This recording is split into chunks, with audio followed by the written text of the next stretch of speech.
Have you ever wondered why a woman can pour her entire soul into a man, give him the deepest corners of her tenderness, offer him her silence and her storms, and still find herself unseen, untouched, unheld in the way her spirit longs for? This paradox has haunted countless women across centuries. She gave everything, her patience, her laughter, her body, her faith. And when nothing remained but her essence, she disappeared. Not because she was weak, but because disappearing was the final act of strength, the Taoist withdrawal into stillness when the river has exhausted itself against unmovable stone. In Jungian psychology, such a woman is the embodiment of anima energy misunderstood and consumed. She becomes a mirror for the man's unconscious, carrying the weight of projections he is too afraid to face. He loves not her, but the reflection of his wounds in her, the balm she becomes for his unhealed fractures. And in giving, she drains herself, believing that love is sacrifice, that her worth lies in becoming the vessel of another's healing. Yet water poured endlessly into barren ground eventually vanishes, leaving nothing but dry cracks behind. Lao Tzu wrote that the highest virtue is like water, nourishing all, flowing without struggle, soft yet unstoppable. But even water withdraws when poisoned, even rivers change course when blocked too long.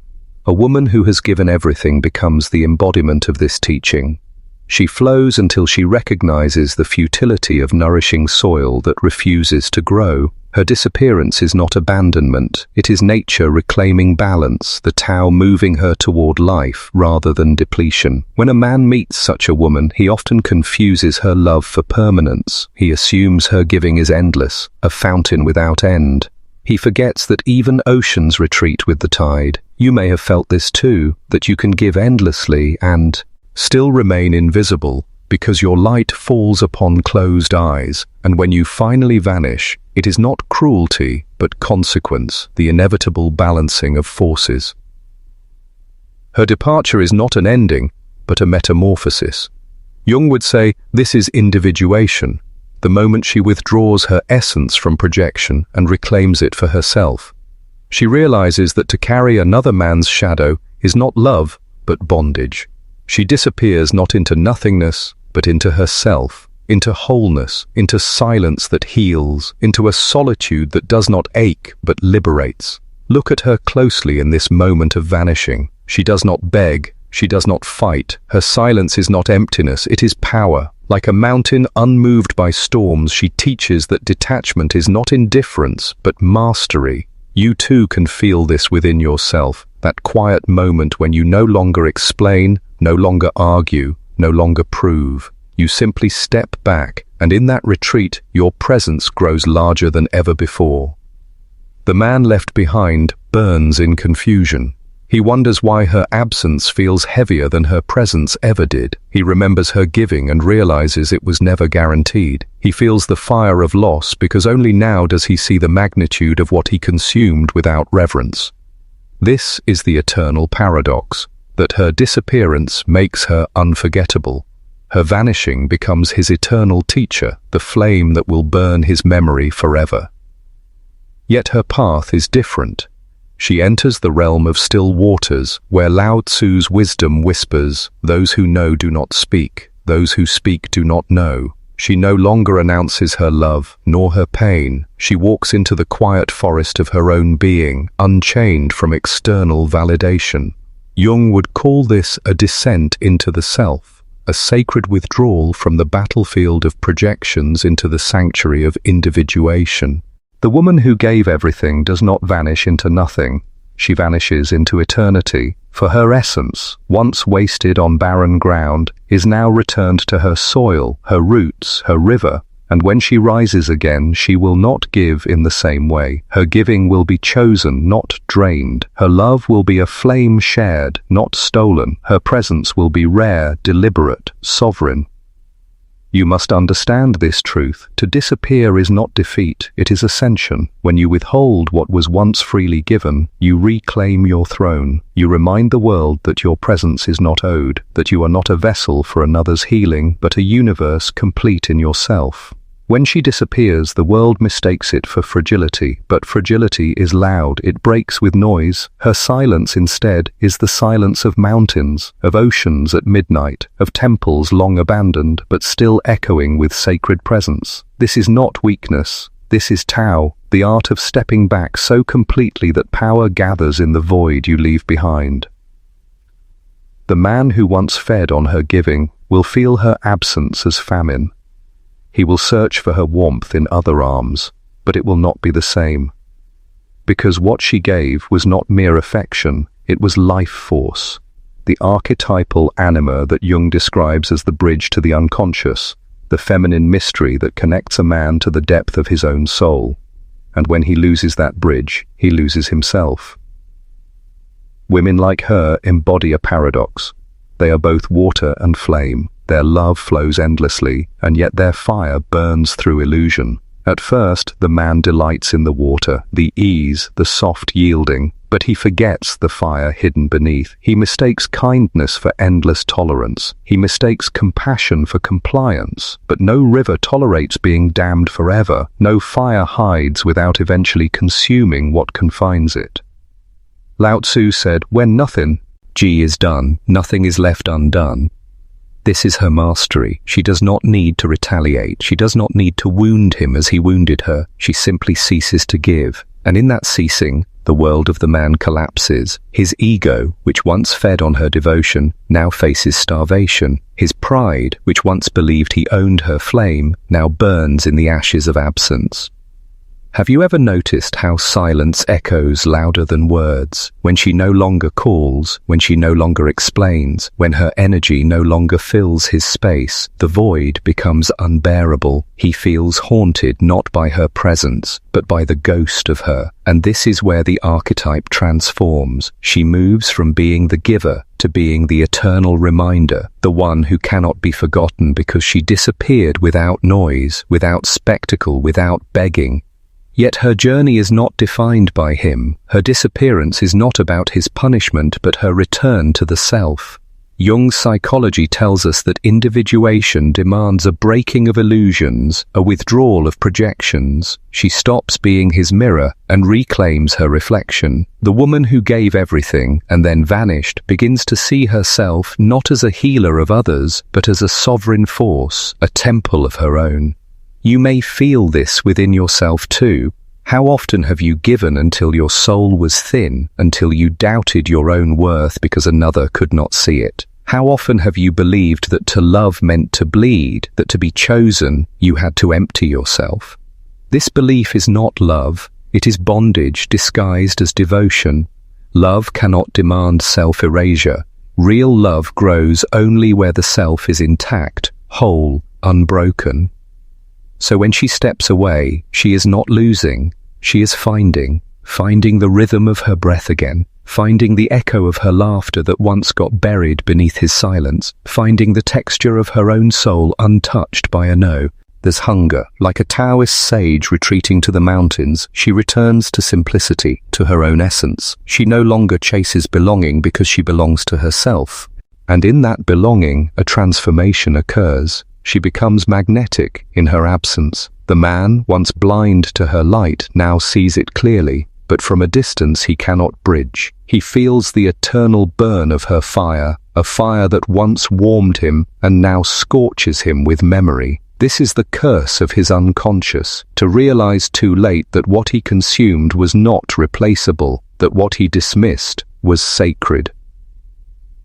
For her, however, the disappearance is liberation. She does not live in regret. She does not linger in bitterness. She knows that water must flow where it is honored, not wasted. She knows her fire must burn where it is cherished, not smothered. And so she steps into the wide, boundless space of her own becoming, freer than before, stronger than before, untouchable in ways she never imagined when she was still giving. She begins to walk through the ruins of what once consumed her, and instead of sorrow, she feels clarity. Every place where she once poured herself out is now a hollow cup, and she sees that it was never her task to fill it. The Tao whispers, "The river flows because it is the river, not because it is commanded." She realizes her love was never meant to be drained into a vessel without end. It was meant to water gardens that bloom, to quench thirsts that honor the source, not exploit it. The man cannot comprehend this truth. His hunger grows sharper in her absence, and he confuses desire with love, need with devotion. Yet Lao Tzu warned of this imbalance. When you grasp, you lose. When you cling, the object slips further away. She is no longer within his grasp because she is no longer willing to be held by hands that never cherished what they carried. She dissolves like mist rising from the mountains, visible, powerful, yet untouchable. For her, disappearance is not escape but transformation. She does not vanish into nothingness, she vanishes arcane into everything. Jung would say she integrates the shadow she once denied, the part of her that demanded rest, boundaries, silence, respect. She no longer sacrifices her soul on the altar of another's validation. She walks into the temple of her own being and lights the flame there, alone, unafraid. Do you see it now? That the one who gives everything is also the one who holds the greatest power when she stops. Her absence is not merely lack, it is revelation. The man must face the truth of his own emptiness, the void he once covered with her constant giving, and the woman must face the truth of her own fullness, the abundance she carries even when no one else affirms it. The world tells women to endure, to keep giving, to believe that love means sacrifice without end, but endurance is not love, it is a form of death. True love is reciprocity, a river flowing into a sea, not a desert that devours without giving back. The woman who disappears refuses to keep watering deserts. She turns her river toward fertile ground, toward her own rebirth. Her silence teaches more than words ever could. For the man, it becomes a mirror. He sees the cracks in himself, the places where he used her love as plaster for his wounds instead of healing them himself. For her, silence is the balm. It is the Taoist return to emptiness, which is not desolation, but freedom. An empty bowl is not useless. It is ready to be filled with what is worthy. And have you noticed, the more a woman reclaims her silence, the more radiant she becomes. It is as if the universe pours into her what was once drained away. She stands straighter, her eyes shine clearer, her presence grows deeper. She does not chase, yet life begins to chase her. She does not beg, yet opportunities arrive. She does not cling, yet love in its truest form, balanced, honoring, whole, finds its way to her. And in that belonging, a transformation occurs. She becomes magnetic in her absence. The man, once blind to her light, now sees it clearly, but from a distance he cannot bridge. He feels the eternal burn of her fire, a fire that once warmed him and now scorches him with memory. This is the curse of his unconscious, to realize too late that what he consumed was not replaceable, that what he dismissed was sacred. For her, however, the disappearance is liberation. She does not live in regret. She does not linger in bitterness. She knows that water must flow where it is honored, not wasted. She knows her fire must burn where it is cherished, not smothered. And so she steps into the wide, boundless space of her own becoming, freer than before, stronger than before, untouchable in ways she never imagined when she was still giving. She begins to walk through the ruins of what once consumed her, and instead of sorrow, she feels clarity. Every place where she once poured herself out is now a hollow cup, and she sees that it was never her task to fill it. The Tao whispers, "The river flows because it is the river, not because it is commanded." She realizes her love was never meant to be drained into a vessel without end. It was meant to water gardens that bloom, to quench thirsts that honor the source, not exploit it. The man cannot comprehend this truth. His hunger grows sharper in her absence, and he confuses desire with love, need with devotion. Yet Lao Tzu warned of this imbalance. When you grasp, you lose. When you cling, the object slips further away. She is no longer within his grasp because she is no longer willing to be held by hands that never cherished what they carried. She dissolves like mist rising from the mountains, visible, powerful, yet untouchable. For her, disappearance is not escape, but transformation. She does not vanish into nothingness, she vanishes arcane into everything. Jung would say she integrates the shadow she once denied, the part of her that demanded rest, boundaries, silence, respect. She no longer sacrifices her soul on the altar of another's validation. She walks into the temple of her own being and lights the flame there, alone, unafraid. Do you see it now? That the one who gives everything is also the one who holds the greatest power when she stops. Her absence is not merely lack, it is revelation. The man must face the truth of his own emptiness, the void he once covered with her constant giving, and the woman must face the truth of her own fullness, the abundance she carries even when no one else affirms it. The world tells women to endure, to keep giving, to believe that love means sacrifice without end, but endurance is not love, it is a form of death. True love is reciprocity, a river flowing into a sea, not a desert that devours without giving back. The woman who disappears refuses to keep watering deserts. She turns her river toward fertile ground, toward her own rebirth. Her silence teaches more than words ever could. For the man, it becomes a mirror. He sees the cracks in himself, the places where he used her love as plaster for his wounds instead of healing them himself. For her, silence is the balm. It is the Taoist return to emptiness, which is not desolation, but freedom. An empty bowl is not useless. It is ready to be filled with what is worthy.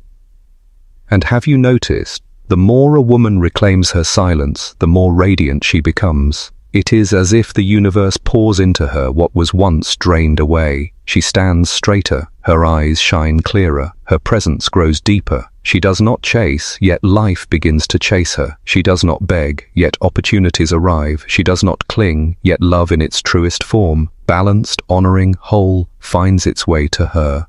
The man, however, remains trapped. He mistakes possession for intimacy, control for security. He cannot understand that love is not seized, it is received, and so he burns, not because she punished him, but because he punished himself by taking her fire for granted.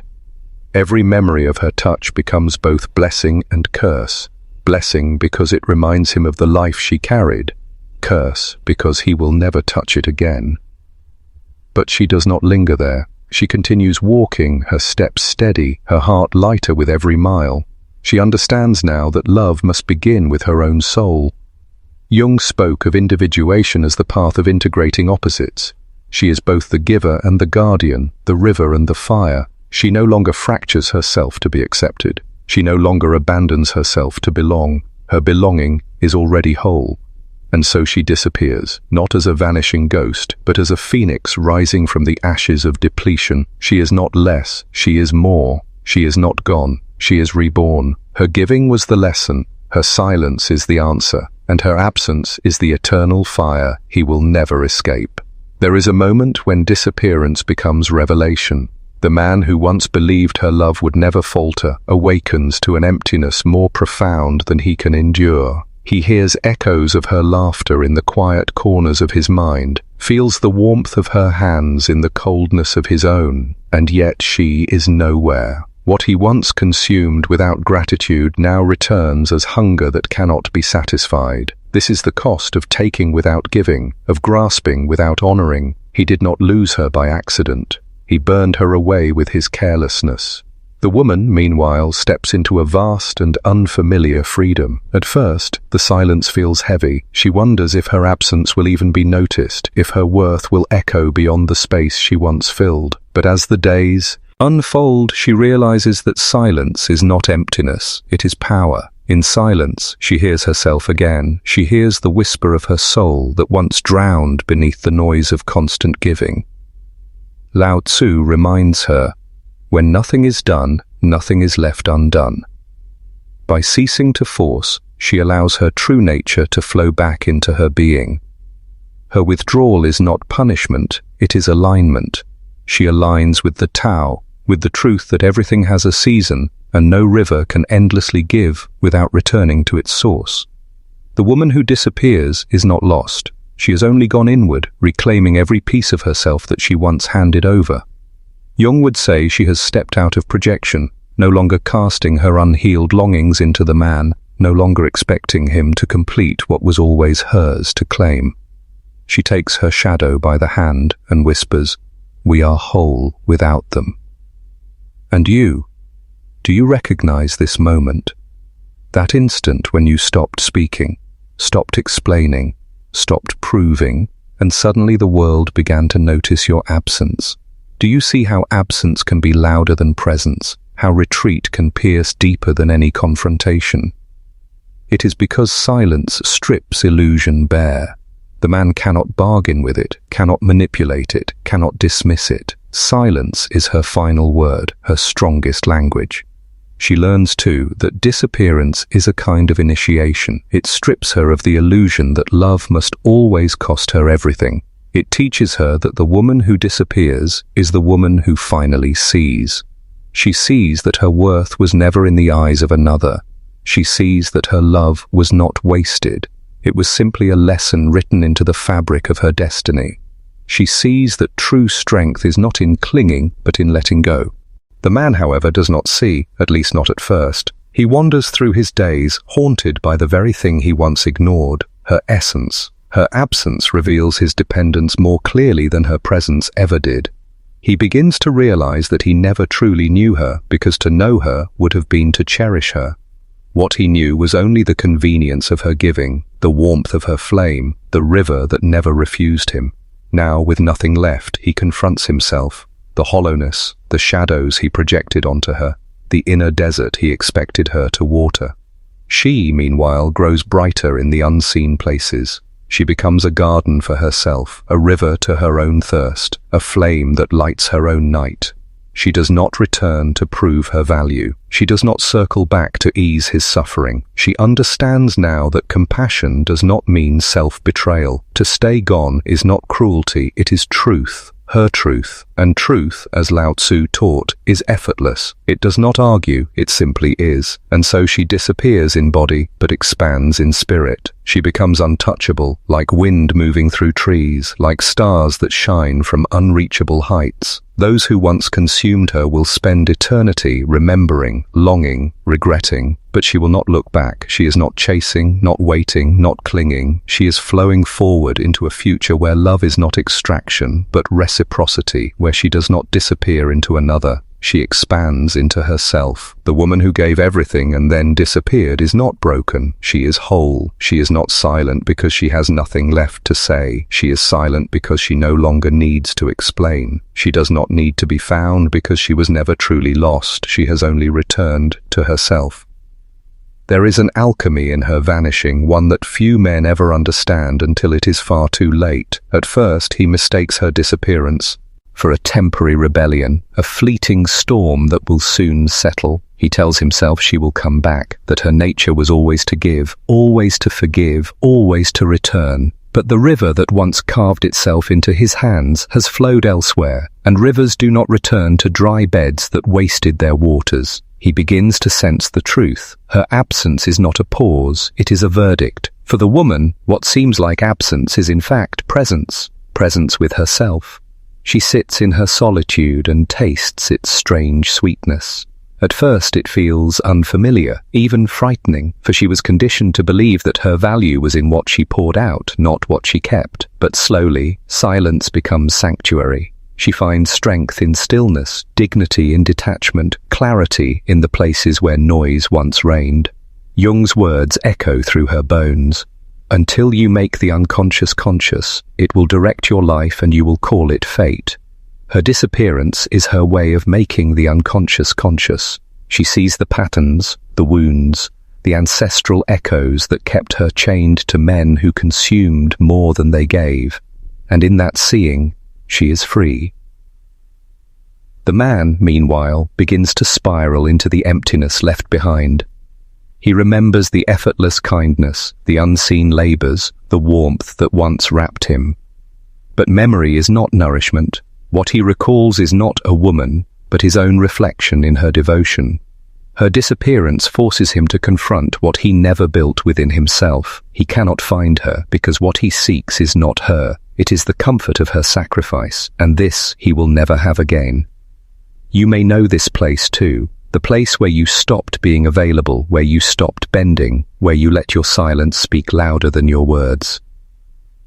Do you remember the shift, the way people who once dismissed you suddenly noticed you when you withheld yourself?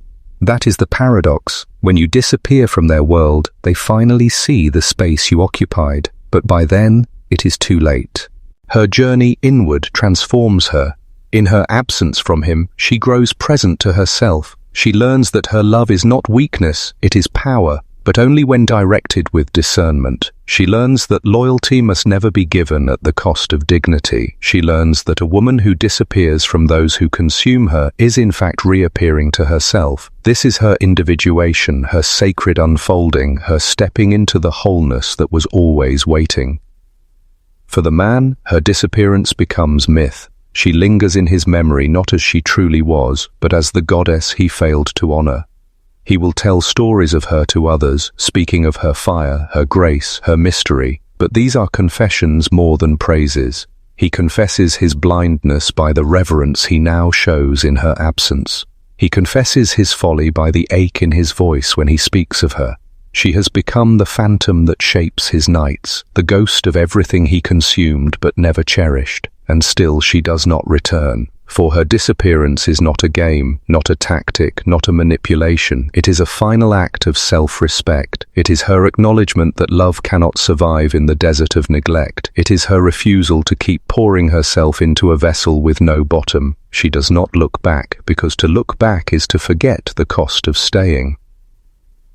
In the depths of her solitude, she touches something eternal. She realizes that she is not diminished by walking away. She is magnified. The power she once handed to others now rests in her own hands. She is not waiting for apology, for recognition, for validation. She has moved beyond the currency of external approval. Her worth is not in question, because her worth is beyond measure. And so the story unfolds with a clarity as sharp as flame. The woman who gave everything and then disappeared is not gone. She is transformed. He touched her fire. He consumed her radiance without reverence, and in the end he is left with ashes. She, however, carries the flame forward, untouched, untamed, eternal.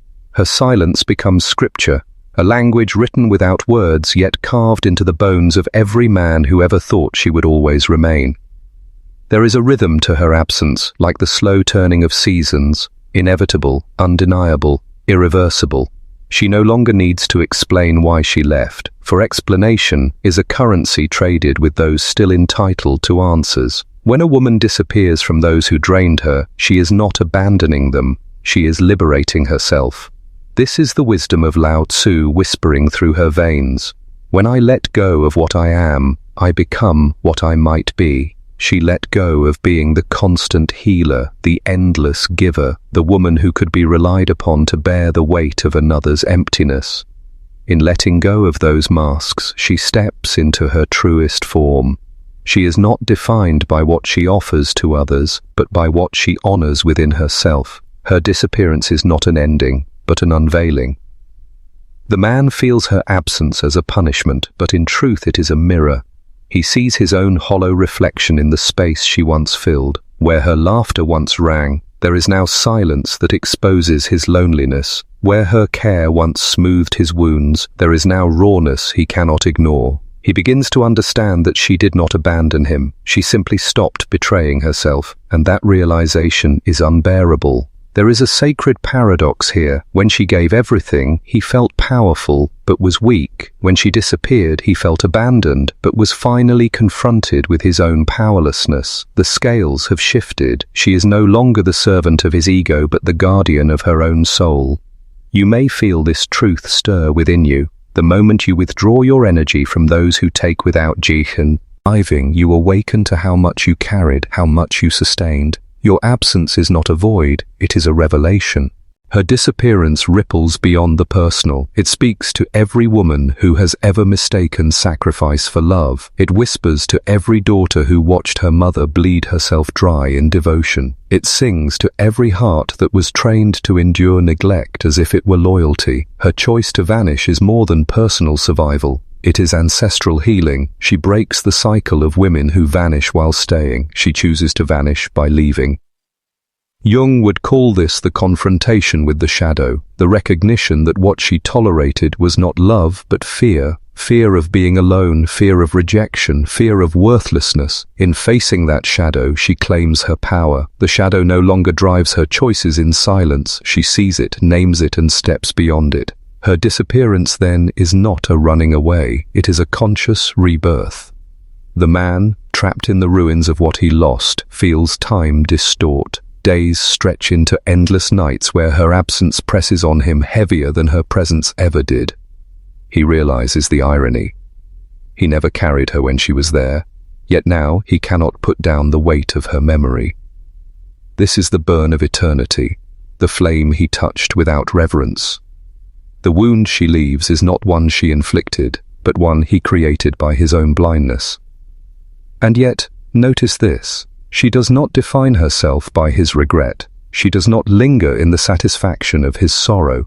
True power does not need revenge.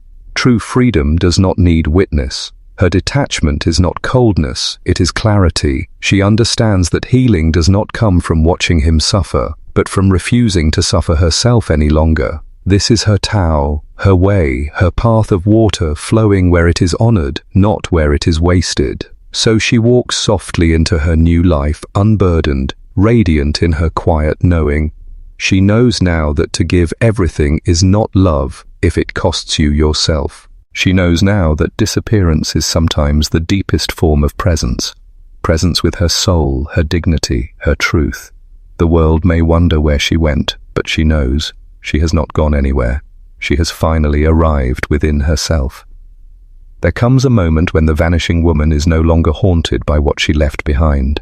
The cries of those who once clung to her fade into echoes, faint and powerless.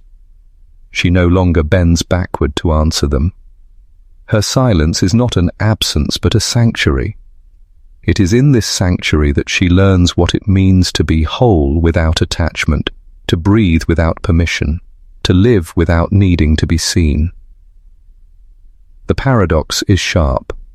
The man who once ignored her presence now cannot escape her absence.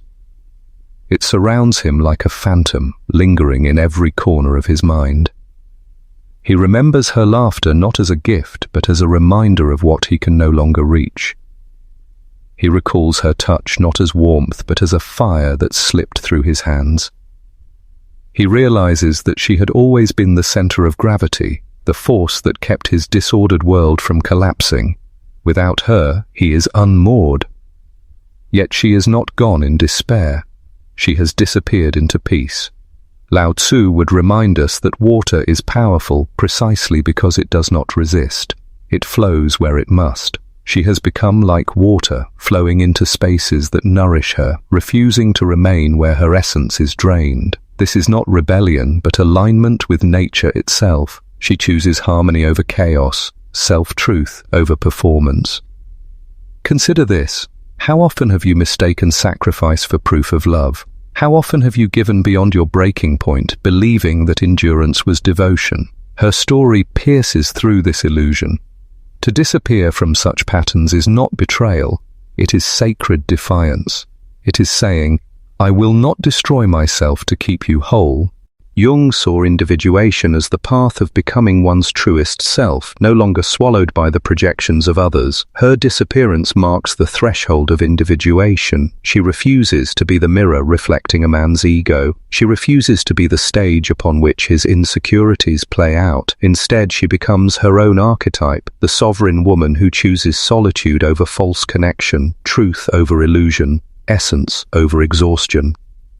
This transformation carries a quiet power. She does not scream her freedom. She does not announce her departure with flames. She simply leaves, and in that simplicity lies her might. Like a shadow moving at dusk, like the tide receding without apology, her vanishing unsettles those who believed they owned her presence. In truth, they never saw her, only what she provided. Now they face the truth of their dependence, and it terrifies them. But you, listening now, must understand, her disappearance is also your call. If you feel the weight of always being the giver, if you know the exhaustion of being invisible in your sacrifice, her story is a mirror. It asks you, how long will you betray yourself in the name of love? How long will you let your worth be measured in how much pain you can endure? Disappearance, in its highest form, is not escape. It is reclamation. Notice how men often mistake her withdrawal as cruelty. They see it as punishment, as abandonment. Yet it is neither. It is the natural consequence of imbalance. A woman who disappears after giving everything is not cruel, she is finally just. She honors herself the way she once honored everyone else. The irony is sharp. When she loved, she was unseen. When she leaves, she is unforgettable. In this lies the eternal burn. He touched her fire, thinking it would always be his to command. Instead, that fire consumed him in her absence. He learns too late that her presence was not guaranteed, that her devotion was not infinite. His eternity is marked not by her arms, but by her ghost, not by her warmth, but by the cold lesson of loss. And she carries no bitterness. True strength does not cling to resentment. She carries wisdom, carved into her by pain, refined by silence, freed by distance. She knows now that to give is divine, but to disappear when giving becomes self-erasure is salvation. She embodies the paradox Lao Tzu spoke of. To retreat is to advance, to yield is to conquer, to vanish is to be found by oneself at last. Her absence does not echo in chaos forever. Over time, silence becomes her teacher, solitude her companion. In the stillness of her disappearance, she hears what was drowned beneath years of noise, the soft pulse of her own essence, steady and undeniable. It is there she realizes that she never truly vanished. She only stepped out of the illusions others had wrapped around her. What men call her disappearance is, in truth, her arrival, the moment she enters herself fully, without disguise, without sacrifice. Jung would call it the meeting of the self with the shadow, the reconciliation of all she had disowned to keep others comfortable. She no longer flees from her darkness but embraces it. She sees that her anger was not poison but compass, that her tears were not weakness but baptism. Everything she once gave away now returns, piece by piece, until she stands whole. The man who lingers in her memory cannot understand this. He was conditioned to believe love meant possession, that devotion meant permanence. To him, her absence feels like betrayal, yet to her it is fidelity to her soul. And therein lies the great tragedy. He remembers her fire as something external, something he once touched. He cannot grasp that the fire was never his, never an object to hold, but her essence itself. To demand it endlessly was to burn the very source of warmth he worshipped. Here the lesson sharpens. A woman who disappears is not running from the world, she is stepping into her rightful one. You, listening now, may feel the tremor of this truth in your bones. You know what it means to give until your spirit frays. You know the ache of being overlooked while you carry the weight of everyone else. But have you considered that your vanishing, not as escape but as reclamation, might be your sacred doorway to rebirth? Lao Tzu spoke of the power of emptiness. The usefulness of a vessel lies not in its walls but in the hollow it protects. In her disappearance, she becomes that vessel, empty of illusions, ready to be filled with only what nourishes. The world may see absence, but she knows it as space. Space to breathe, space to choose, space to finally exist without needing to be everything for everyone.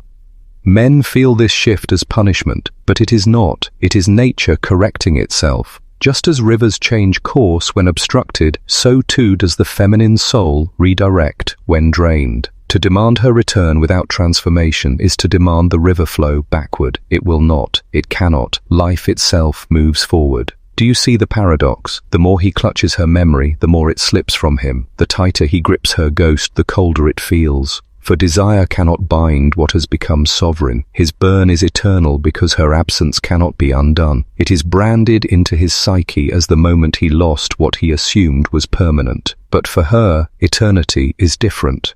It is not endless longing, but endless freedom.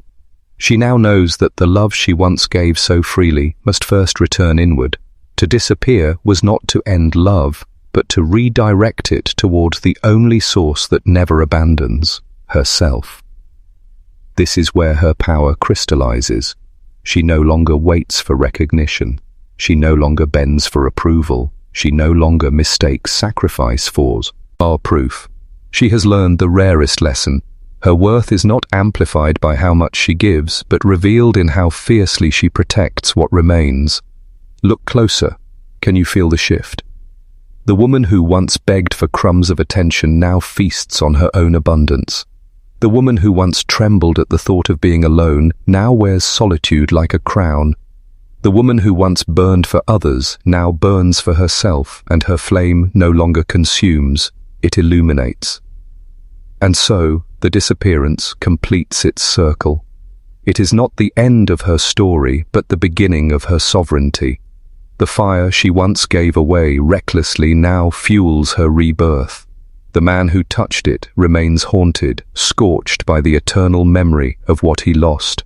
But she, in her silence, walks untouchable, leaving behind not ashes, but light. There is a moment in every woman's journey when the mask falls away and she no longer seeks to be seen through borrowed eyes. That moment, though quiet to the world, is thunder to her soul. She recognizes that disappearance was never about erasing herself. It was about shedding the false layers that had disguised her brilliance. Like the moon retreating into shadow, only to return fuller, brighter, she disappears so she may return in her truest form. The man who once reached for her fire is left in confusion. He thought love was permanence, an endless harvest without tending the soil. He believed devotion meant she would always be there, holding space, carrying weight, forgiving absence. He never asked what it cost her. He never noticed the slow unraveling, the daily offerings of her spirit. When she finally stepped away, he mistook it for betrayal, unable to grasp that her disappearance was not against him. It was for her. Here lies the eternal burn. He touched her when her flame was open, radiant, giving without restraint. He warmed himself by it, unaware that each spark consumed her reserves.